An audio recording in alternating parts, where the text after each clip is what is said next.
తారలై ఆకాశంలో మెరిసిండ్రు తెలంగాణ రాష్ట్రం కోసం. వాళ్ళు కొట్లాడిందే కొలువుల కోసం.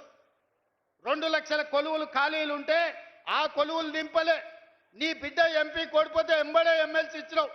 నీ చుట్టం వినోదరావును బండకేసి కొట్టే ఎంబడే ప్రభుత్వంలో ఇంకొక క్యాబినెట్ ర్యాంకు పదవి ఇచ్చినావు. నీ కొడుకుకు మంత్రి ఇచ్చినావు, నీ అల్లునికి మంత్రి ఇచ్చినావు, నీ సడ్డకును కొడుకుకి రాజ్యసభ ఇచ్చినావు, నీ ఇంటి నిండా కొలువులు ఇచ్చుకున్నావు. కానీ మా చదువుకున్న పేదోళ్ళ పిల్లలకు ఎక్కడైనా కొలువులు ఇచ్చినవా? ప్రజాపాలన ఇందిరమ్మ రాజ్యంలో మొదటి సంవత్సరంలోనే 60,000 ప్రభుత్వ ఉద్యోగాలు నేనిచ్చిన.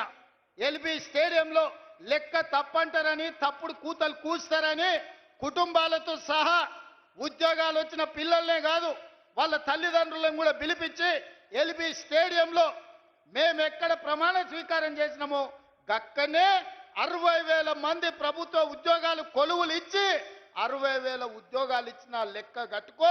ఒక్క తలకాయ తక్కువ ఉంటే నువ్వు వచ్చి నన్నాడు కానీ సవాలు విసిరిన ఆ సన్నాసి దాని గురించి